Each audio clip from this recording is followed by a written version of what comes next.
All right, 6:01 and you're live. Great. Let's call the meeting to order, and we can do a roll call. Sure. Chair Maloney, Here. Commissioner Austin, Here. Commissioner Barlow, Here. Commissioner Mandigo. She's muted. We'll circle back. Commissioner Rocknick, Commissioner Rocknick. I believe she's frozen. Okay. Commissioner Spitzoff, Here. Commissioner Vitolo, Here. and Councilmember Lepari-Shu. Here. Great. We're going to start off with correspondence. I was forwarded an email that Carrie received. Oh, there's Carol. Hi, Carol. Yeah, I was having trouble. I'm on the Salt River in Arizona, kayaking right now. So All right. Isn't technology amazing? I know I may or may not be able to, to stay for long. Okay. But I wanted to check in. All right. Once I get past the correspondence, I actually have a question to ask you regarding some public art. But we have correspondence from Andrew Hamill, who is a commissioner on the Board of Public Service. He says, "Good morning. I have an inquiry in regards to a mural. Is there a possibility that the Public Art Commission could possibly work with both Hartwick and SUNY Oneonta art departments to create a mural dedicated to firefighters, police officers, men and women of our military and civilians who risked their lives on 9/11, and have the mural on the Hartwick College wall or on Main Street? If the mural is to be created, could it also include the words that were used either during or after 9/11, divided we fall, united we stand, and let's roll? Thank you for your time and attention regarding this matter. Commissioner Andrew Hamill, Board of Public Service." Oh, that sounds wonderful. Yeah, that would be a nice project to work on with the college students. Yeah, I would love to participate in that. Okay, Katie? Thanks. I actually had the chief of the fire department approach me late last year, I think, and had mentioned that he would like to see some art on that building. So that might be a location to consider. Okay, that's great. What I often thought when I was the assistant chief of the fire department, that we could paint the doors either with depictions of, public servants doing their job or something akin to that. So that's a great idea. We can work on that. Sorry, I'm going to go back in my other computer here. That's correspondence. Carrie sent out the minutes. Has everyone had a chance to read them? Yep. Okay. Can we get a motion to approve the minutes? Motion to January. approve. Okay. A second? Second. Great. Okay. All those in favor? Raise your hand, wave, whatever makes them. Carol, wave your paddle. Okay. Any nays? Do we have any discussion about this? Okay, so moved. Next thing is old business, and we have a mural update. I thought we had the city attorney work on an artist contract a while ago, and if that's the case, does anyone know where it's gone? So I can give an update on this.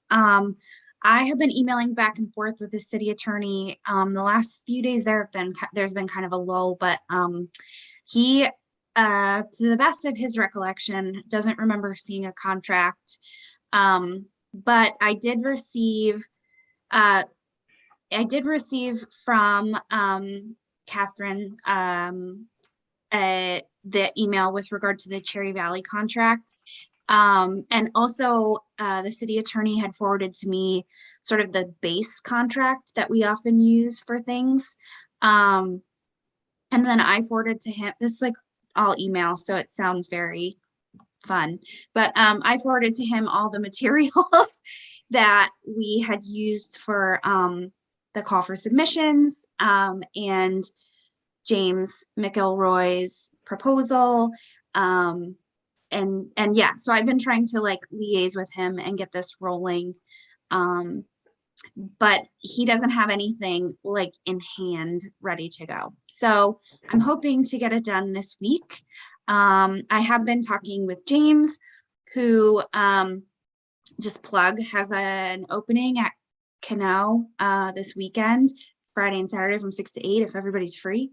But he said that it's too cold to paint at this point, so he's not like, you know, super chomping, but he would love to get started as well. So it's top of mind for me, and I'm just trying to push it along. Okay, great. That's fantastic. Is it possible to find out the timeline on the demolition of that building? Yeah, I can follow up on that for sure. Okay, that'd be great, because then Yeah. we'll know how much time we have. Like if we get that one warm week in what used to be January, now maybe February, that he can get out there and paint it. And if it's coming down in March or April, it'd be great. At least we can Yeah, have some okay. art up for some time. I'm sorry, I'm flipping back and forth on. Go ahead. Just for the sake of argument here, if the timetable for the demolition happens to be before he would be able to paint, what happens? Do we just like, I mean, do we negate the contract? Do we keep him on, do we give him something else? Like, we can do anything. I mean, really, if we can find a space that he can paint in lieu of the space we've identified, sure. We can also cancel the contract. I mean, it's, this is a very time-sensitive issue that, unfortunately we took up at the beginning of winter. Right. So, I mean, we can also start, we can start identifying other spaces that we can use. It'd be great. Ian and Andrew did a great job of identifying spaces for public art earlier. It could be the side of maybe the parking garage. I believe there's one semi-cinder block wall on the corner closest to SFCU. I mean, it could be anything. So we can figure that out. some of those he's actually already even mocked up, so Yes. it'd be pretty I- easy to switch over. Yeah, I would also say, like, Rich Barlow and I took a ride up to Albany to take a look at their public art scene. Rich, do you want to talk about that? I don't know. I have a lot to add. I mean, I think they've done a bunch of projects, all kind of densely in the center of the city that Albany Center Gallery has been behind, and they're large. They're all quite easy to see, quite accessible. They've made a map and a QR code map so that you can, you use your QR code and then you get sort of a Google map sort of thing. And so you're driving around, you can find where they all are. I think the thing that struck me the most, the ones that I found the most interesting, there were some that was done, freeway overpass concrete supports. I don't know what those are called exactly, but it seemed like it was an unusual space. It wasn't just like the side of a building, in the same way that the electrical boxes are an interesting site. That seemed to me more exciting and interesting to see those, sort of unused and unwanted spaces activated somehow. And just made me think that maybe we can think a little further outside the box and not just like what buildings downtown can we put a thing on. And there were several murals that they had done on some big parking ramps around there. And so that was one thing that made me wonder, as we rehab the parking ramp downtown, what kind of cladding it's going to have, and if that's going to be a place where we could look at having something.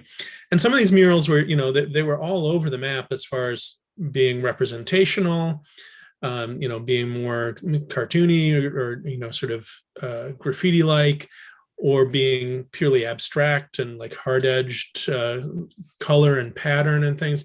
And I personally like that there was that whole range of things, that it wasn't all just sort of the worthy mural of famous people from the place kind of thing that you see a lot of. That it was, each one was sort of interesting to stumble on. Yes, actually, I was, one of the fun things I think about public art is, and you know, I'd never noticed it before in Albany because I wasn't looking for it, but is turning a corner and seeing a giant mural on a building and being surprised by it.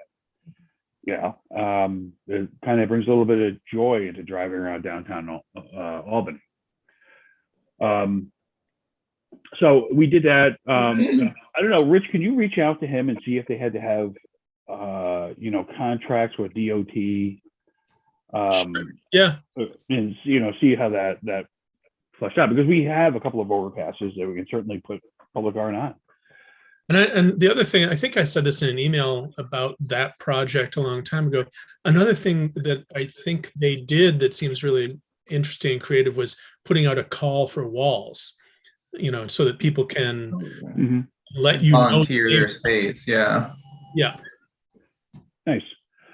I'm just gonna, Carol, are you available to talk for a minute? Okay, well, hopefully she gets back to us when she's done paddling and looking for. Hang on. Oh, okay.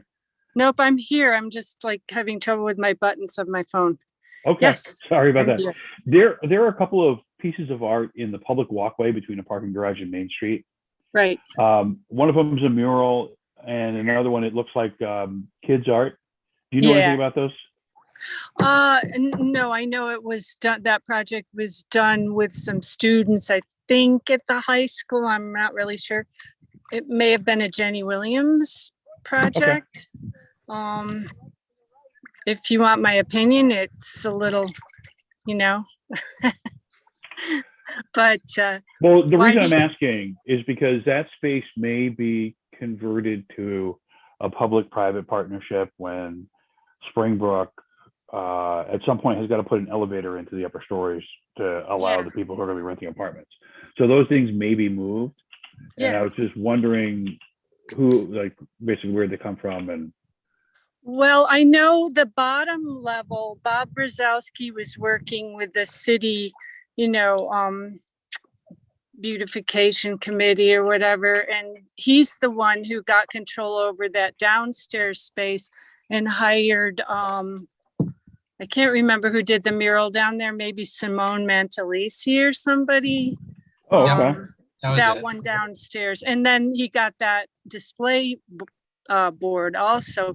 And for a while, people were putting up art there, but then that's just kind of fallen by the wayside. So I'm not sure who put up the upstairs murals, but it is a real good space for showcasing stuff. Well, that space may be going away depending on what the city does with Springbrook and what Springbrook does with that building. Okay, I just wanted to bring that up before we lost you to the beauty of your surroundings. Oh my gosh. So on the agenda, I've also, for new business, I have Albany Public Art, which we discussed briefly. Oneonta Public Art. I'd like to thank Andrew for going through the master plan and doing some edits on it. Andrew, you want to talk about those edits that you did? Sure, yeah. So it was pretty much just formatting and making the whole document flow better. I moved stuff around, changed fonts, things like that. Nothing too crazy. I just kind of made it easier to read. I think for the most part, reading through it, the content is pretty good. I'm sure there can be tweaks in grammar and punctuation, things like that. You know, with everything, we could go real in depth. I don't think we need to. I think it's better if we just keep things a little broader, just to allow us to maneuver more in the future. You know, besides that, you know, feel free to read through it and make your edits. But, you know, if anyone else has anything to add to it, you know, just plop it right in there. Okay, I think Stephanie, you had some input in that too? Not recently. Okay. I thought I saw you had put a couple of edits in, or edit A suggestions. while ago. Okay. All right, good. Let me go back to the agenda. Any other discussions about public art in Oneonta? Actually, Rich's idea of putting out a public call for walls would be fantastic. But what I'd like to do is get something up on a wall first to at least demonstrate that we could do that. Mhm. So we got to really work on that contract, get that nailed down to make sure the city attorney is okay with it. We should probably also throw in things like, the mechanics of painting, like is the artist has to get their own insurance, or if they need to use a high lift to paint something, is the city going to provide that? If the city does, there's going to be a charge for it. If the city does, who's going to hold liability insurance on it? All the boring stuff behind making public art. The last thing for new business is, does anyone have any other comments about what we're doing? Is there anything about Lou Lansing's? Yes, that's the Post- next piece of business we're going to do. Oh, okay. I just wanted to make sure we're Thanks, finished Carol. talking about. Oh, good. I'm thinking of, yeah. Okay, so Lou Lansing is going to want to talk about a service dog memorial. Thank you, Jim, and thank you everyone for taking the time for me. I have a little presentation. It's actually not that little, but I'll try to go fast if you could bear with me for a couple minutes. Sure. I have this idea. It's really a vision I have for Service Dog Memorial at our dog park, which is a big time hit in Neowell Park. And I've been reviewing a lot of service dog memorials online, and there's a couple. If you Google a list of the top service dog memorials in our country, there's 15 top ones. I'd like to see Oneonta join that. There's one, the Pledge, and it is a woman's a beautiful bronze of a female soldier and her service dog, and it's been done at the newly opened Women's Memorial in Arlington, and it's, from what I see online, just gorgeous. There's a very notable National Fire Dog Museum honoring arson dogs in Washington, which has a life-size bronze of a fireman and his Labrador, surprisingly not a Dalmatian. Apparently, a lot of the arson dogs are Labradors. My vision for a service dog memorial at our dog park is, and just bear with me, 3 standing dog breeds in bronze dedicated to Oneonta's fire department dogs, to all local service dogs, Delaware-Otsego County canines, and to the 300 dogs who served during our country's 9/11 tragedy. One would be a Dalmatian, not only because it's a traditional firehouse dog, but it would honor the 2 Oneonta's firehouse mascots that are currently memorialized in Wilbur Park, which I don't know that a lot of people know about. Smokey, who served the city from 1952 to 1958, was a Dalmatian and is currently memorialized there. And lying beside of Smokey is Gyps, another firehouse dog that served the department from 1925 to 1937. He was an unknown breed. These 2 dogs, I think, should be especially honored and moved to this memorial if we get a service dog memorial.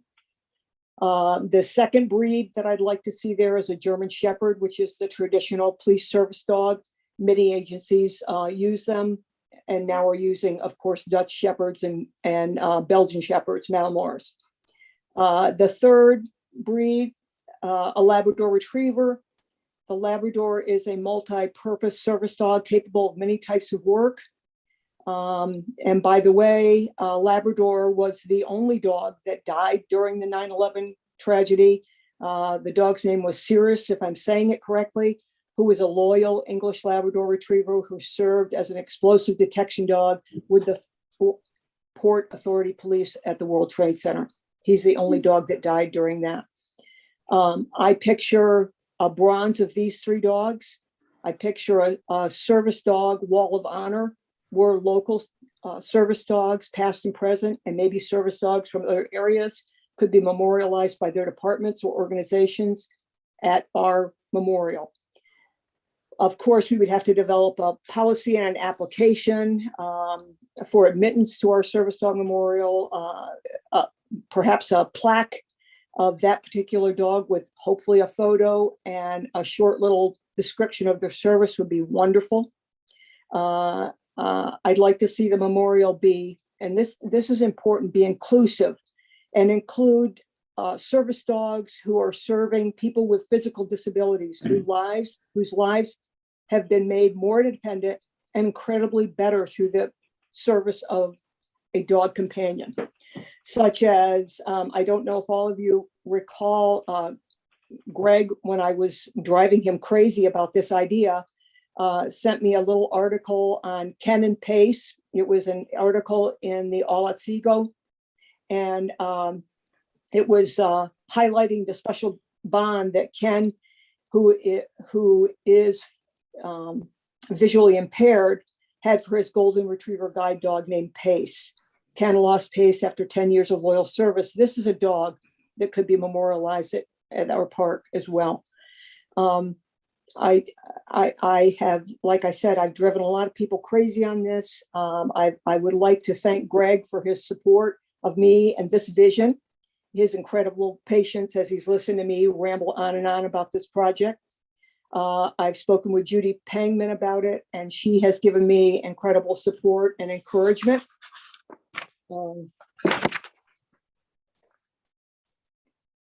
I'd like to thank current Fire Chief Brian Knapp for his history on their dogs and his support of this project. To Police Chief Chris Witzenberg, who supports the project, even though the city does not have canines.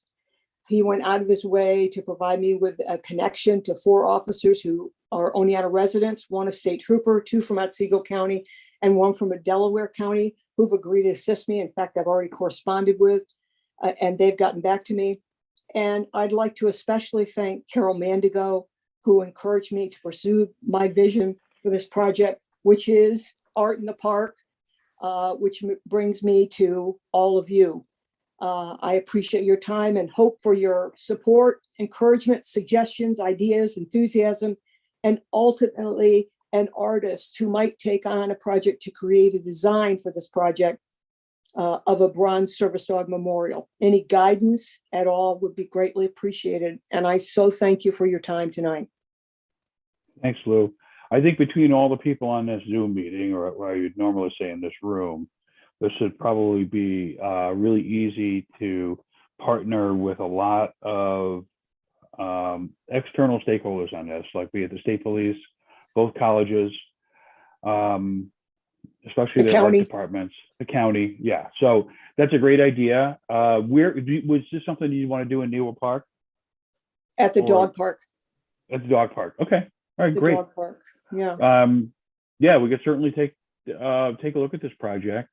If you and I can, if you want, we can correspond on email and see if we can connect with some, like I said, external stakeholders who can help us out with this.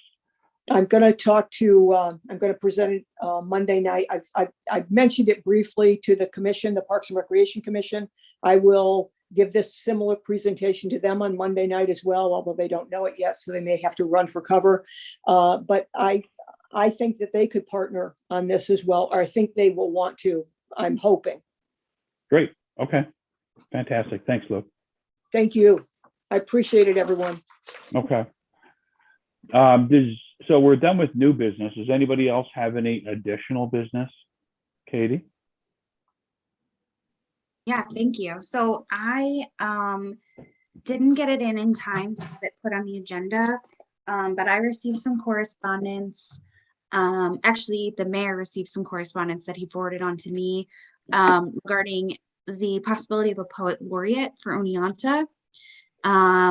It's not visual art, but seems like the best place to go to discuss that.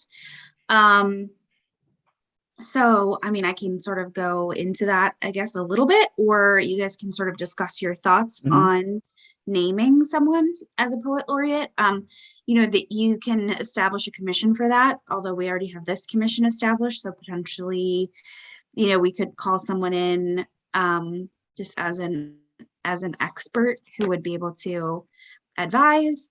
It's an honorary position. The council would need to pass a resolution. So I think that if you guys were in favor of that, potentially, voting on whether or not you think it's a good idea, and then I could bring that to the legislative committee. I could draft a resolution and bring it to the legislative committee. And then we could put out a search for a poet laureate.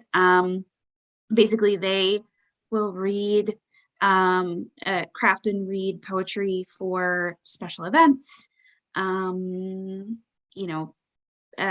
swearing in ceremonies, the Memorial Day, things like that. So I thought it was a great idea. It's just something that, would sort of legitimize our city a little bit further, which is, what we're trying to do, is put us on the map. So yeah, I'd be interested to know, if you guys have any questions. I don't know if I have the answers to them, but I will do my best. And if you don't have some discussion. I think Sure. that's a great idea. Oops, hang on. Am I muted?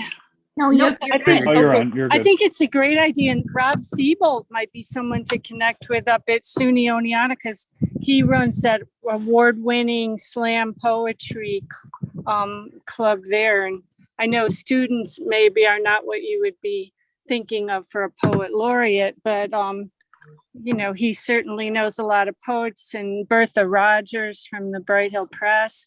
It would be wonderful to do that. So that's my opinion. Thank you very much.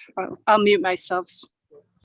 If I could add something, we could probably think of ways of making this also be visual. Like, in New York City, in the subway, they have poetry where there normally be advertisements. We could do that on the bus, on the buses, on the Oneonta bus system. Or even you can do it, with signs, like kinetic signs, just saying the poetry, or even having it projected onto sidewalks or something like that, where the words and the typography of the poems start to become part of the cityscape, so that could even become a mural. Cool. That's There a was, fantastic idea.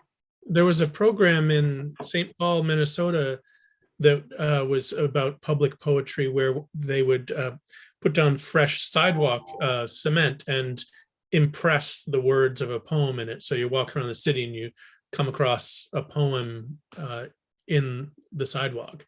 So that would be another way of making that into public art. I am a bit ignorant about poetry in general, but especially the role of a poet laureate. Is that a position you renew annually, or is someone poet laureate until we find another one? Like, how long does that position last? That is a really good question, and I may be able to find that answer while discussion is happening. Because I do have, I do have the initial email that had a lot of information about it. Okay, it says the length of term is typically 2 years. Okay. I wonder if Green Toad Bookstore would be interested in this, to have some readings at the bookstore. Or if you had a blank window downtown that wasn't being used, you could just have the thing like written and stuck on the window. It's funny that you mentioned the subway thing, because I was there this weekend and I actually took a picture of one of those very things in the subway that I thought was very cool. Nice. Yeah, it definitely, it would change the ride when you could sit and look at some poetry between stops, Mm-hmm. It's would we have to pay for that though on the bus, or would OPT give us that space for free? I mean, I would imagine that if the city buses, I can't make any promises, but I would imagine that if a city commission wanted to put something on city buses, that a pretty sweet deal could be worked out. Okay, great. In the city, it was called Poetry in Motion. I remember that. It kind of come up for a name for the program too. And we're having our art and poetry contest at Leaf in April. And there's going to be a display at the Fenimore from April 29th until May 22nd. And we display the poetry there too. So we involve a lot of community poets, and we could kind of put the word out or work together, you know, to find poets to submit for Poet Laureate if you wanted to. Sure. I think it's a great idea, Katie. Who was that writer that used to live here? He won the MacArthur Prize. God, he's one of my favorite writers, and his name is totally escaping me. I think he moved to California. Anybody remember that name? Lincoln and the Bardo. No, No? I've got a ton of his books. I should go look. Oh, was it Mullen? It might be it. He won the MacArthur. He's a really big name writer. Not George Saunders. Yes, George Saunders. Okay. That's Oh, Lincoln okay. and the Bardo, right? He Yeah, he doesn't live. wrote Lincoln and the Bardo. Yeah. Does he live here anymore, or did he move to California? He moved. Yeah, they get famous, move away. We'll bring him back. Mm-hmm. Yeah, so the poet laureate would have to be a resident of the city. What's that? The poet laureate would have to be a resident of the city. Of the city, yeah. Okay. I can send you guys, so I'll forward you the information on a poet laureate program that was given to me. Because I know about it, about as much about it as is contained in that email. So happy to share that knowledge. Okay. So Bob Benson. I mean, there's tons. Lynn Keeman at Bright Hill Mhm. Press. There's tons of writers around here. Cool, good. Actually, there's another local writer who won a MacArthur Award. And I'm trying to remember if he teaches at SUNY. Or no, he may have just spoke here. I'm sorry, my bad. So that's a great idea. Cool. If there's general support for that, I'll draft a resolution and bring it to the legislative committee, and see if I can come back to you guys with some more information about going forward with that. But Carol, I think that's a really great suggestion in terms of networking. And I don't know. I was going to say, if you guys want to make sort of draft lists as your mind is rolling about who we could reach out to, that would be great. Okay. Typically they are appointed in the fall, and then it becomes effective in January. So things move slowly. So if I can get back with the resolution passed through council by May, we might be able to get this done by the end of the year, which would be cool. Great. Yeah. And I love that you guys all, brought in ways to incorporate the poetry in a visual way that, really brings it into the community in a way that can be experienced on a more regular basis. Those all sound like really intriguing ideas. So even if I don't see why we wouldn't pass Poet Laureate, but even if we didn't, I think that those are really great ideas to explore. I know, this is different, but a constituent of mine, when we locked down in 2020, she would write inspiring quotes on the sidewalk leading up to her house.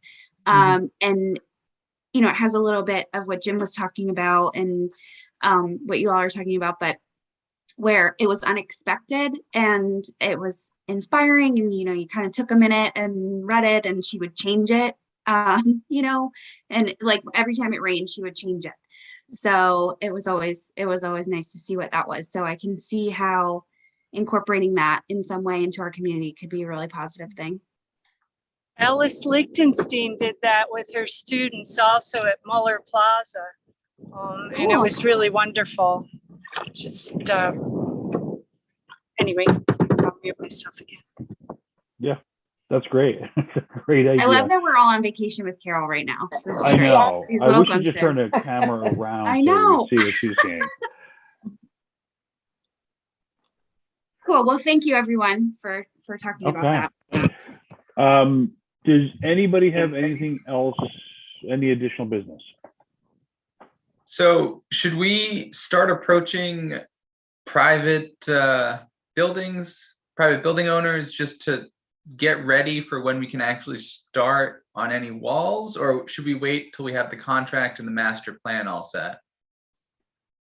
I would suggest waiting till we have the contract and the master plan. Okay. Only because we'll need those things to share with those forward, people yeah.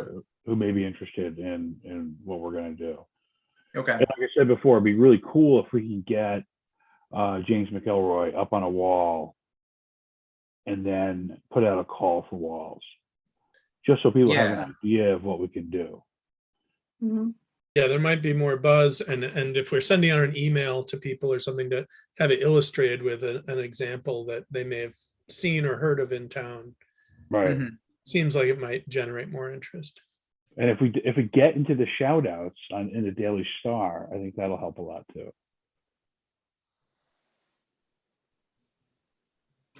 So is anyone additional business? Anything else? I reached out to Prolific Design Studio about doing the wraps on the electrical boxes. The woman who actually is sort of the expert on all that works out of Florida now. So I've been kind of going back and forth with her. But I told her who we were, what the project was. She thought it was really awesome. I was talking about the just sort of the details, like, it doesn't require their people to get up on a ladder. It's smooth surfaces. It should be fairly easy. So I sent her the map that we'd made that have all the locations as well as some of the photos of what the boxes look like. And they're going to send some of their people out to do some measurements and get back to us with some quotes. Great. I was kind of, there's probably going to be a couple more back and forths as, before we have something, but, I was like, well, we probably don't need them on the top. We probably don't need them on the bottom, but, we're talking like 3 sides. All right. Just trying to think, was there anything else? Who Oh would yeah, do she had a those couple. designs? What? Would they do the designs, or would we supply them with what we want and they make a wrap out of it? I'm under the impression that we're going to put a call out for people. We were talking about painting them, and we were also inquiring about what it would take to wrap these things. So, if we have an image and we want to put it on there, then we supply it to them. Okay. And then they print it on this wrap and then stick it on there. The one thing that she was a little concerned about, which is a Greg Mattice question, some of the boxes do have certain warning labels on them or information labels. And she just needs to know whether or not they would be covered up or if they would have to, I assume that if it's a warning label, we're going to cut a little hole out. But I said, these aren't advertisements, but whatever they are, they're probably full color images. How much would it be? So they're going to do some measurements on their end and get back to us. Will they be able to provide like a basic 3D template based on their measurements of a utility box that we can supply to an artist to say, this is what your canvas is? And remember, I would assume so. I've seen some of, they have them, they wrap buses and cars. Right, so, yeah. When they do that, they have a template for the car and all the little sections and all the little pieces and how they go. So I'm sure that, it's a box, so it's a very simple shape. I imagine that if they can't get a hold of that, they'd be able to mock it up pretty quickly. That's a question I can bring up next time we talk, but. Right. Okay. That'd be great. Like if they can come up with a 2D version of their 3-dimensional wrap that we can send like at least a plan to an artist where the cutouts are, you know, where like a hinge may There's a, be. there's If a it's, flattened version. Yeah. yeah. So, Yeah. okay, great. Perfect. That's awesome. Thanks for doing that, Ian. Anything else? No? If there's nothing else, can we get a motion for adjournment? Motion to adjourn. There's a second. Okay. Thank you, everybody. And we'll see you in a couple of weeks. Bye. All right. Bye. Take care. One Bye. last Thank hug.